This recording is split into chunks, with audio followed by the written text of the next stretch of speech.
Good morning India fast 15 में आपका स्वागत है। केवल आपके 3 मिनट और आप जानेंगे पूरे दिन की खबर।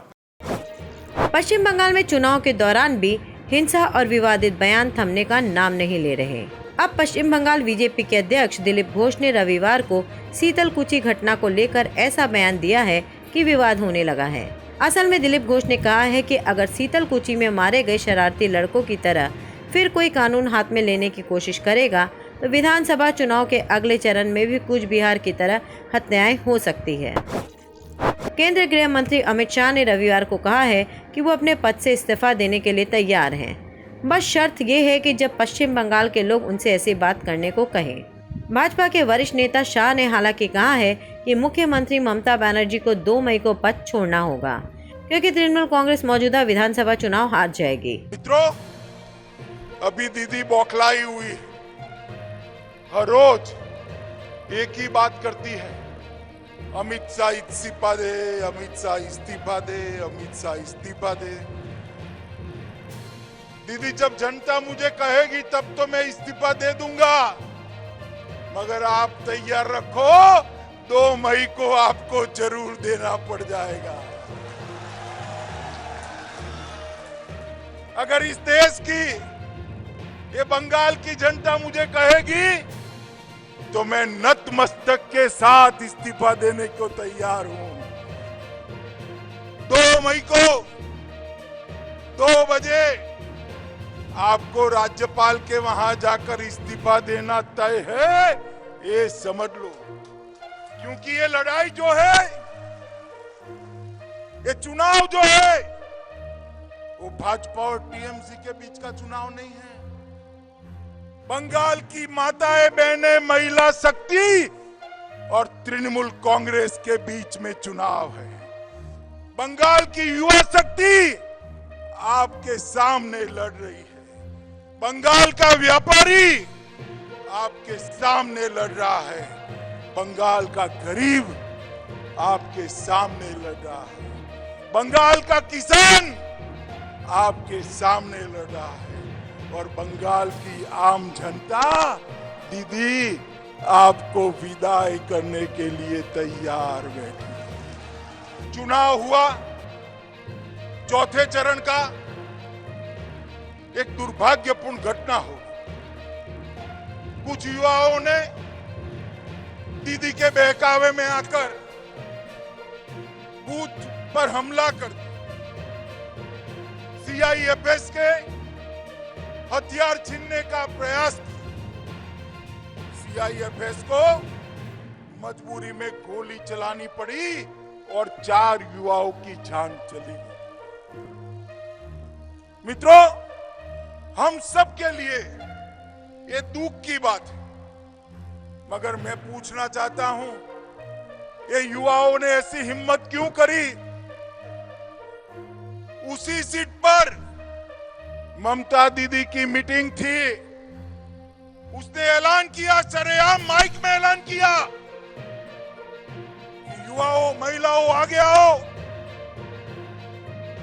सीएपीएफ को घेर लो, उन पर हमला करो। और दीदी, आप तो कहकर चली गई व्हीलचेयर में बैठकर, मगर आपके कारण वो 4 युवा की मृत्यु हो गई। 4 युवा की मृत्यु हो गई।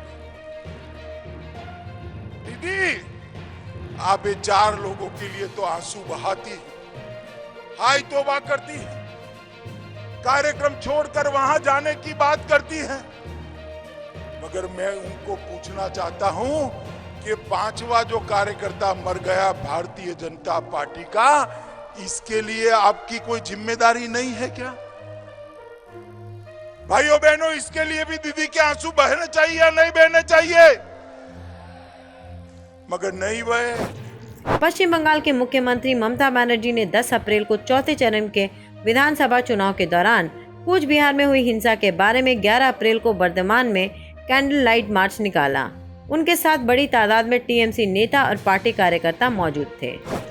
उत्तर प्रदेश के इटावा में एक दर्दनाक हादसा हुआ है। जिले के बकेवार थाना क्षेत्र में एक बेकाबू ट्रक ने सड़क के किनारे बैठे 11 लोगों को रौंद दिया।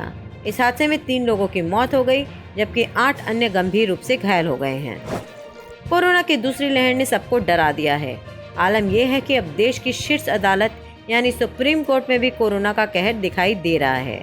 सुप्रीम कोर्ट के 50% से अधिक कर्मचारी अब तक कोरोना वायरस से संक्रमित पाए गए हैं।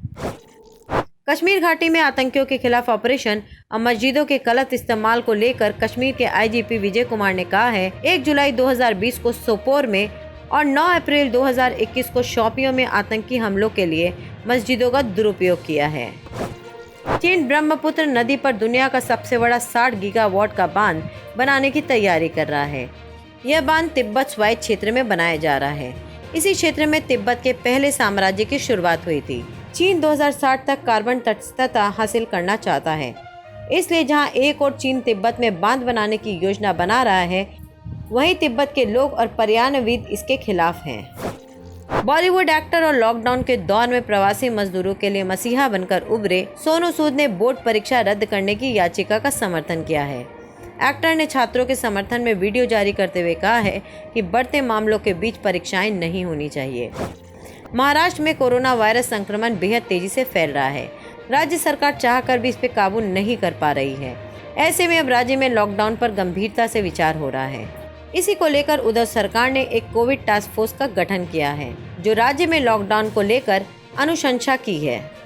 कोविड टास्क फोर्स ने स्वास्थ्य ढांचे के कमजोर होने को लेकर चिंता जताई है। जम्मू कश्मीर में सुरक्षा बलों द्वारा आज 2 अलग अलग अभियानों के दौरान 5 आतंकवादी मारे गए। आतंकवादियों से मुठभेड़ में सुरक्षा बलों के 2 जवान भी घायल हुए हैं। कोरोना की चपेट में अब तक कई टीवी और बॉलीवुड सेलेब्स आ चुके हैं। अब इस लिस्ट में भोजपुरी एक्ट्रेस आम्रपाली दुबे भी कोरोना पॉजिटिव पाई गई। इसकी जानकारी उन्होंने सोशल मीडिया पर दी। दिल्ली सरकार ने सभी कोविड हॉस्पिटल में मैन पावर को बढ़ाने के लिए 4थे और 5वें साल के MBBS छात्रों, इंटर्न्स और BDS पास डॉक्टरों को कोविड ड्यूटी में लगाने का निर्देश दिया है। भारतीय जनता पार्टी के पूर्व विधायक और बलात्कार के आरोपी कुलदीप सिंह सेंगर की पत्नी संगीता सेंगर को पार्टी का आधिकारिक उम्मीदवार घोषित करने के बाद टिकट वापस ले लिया गया। टिकट दिए जाने के बाद से लगातार बीजेपी के विरोधी दल सवाल उठा रहे थे, जिसके बाद अब कुलदीप सिंह सेंगर की पत्नी संगीता सेंगर का टिकट काट दिया गया। नोएडा में रविवार दोपहर भीषण आग लग गई। आग थाना फेज 3 क्षेत्र के सेक्टर 63 स्थित बहलोलपुर की झुग्गियों में लगी है।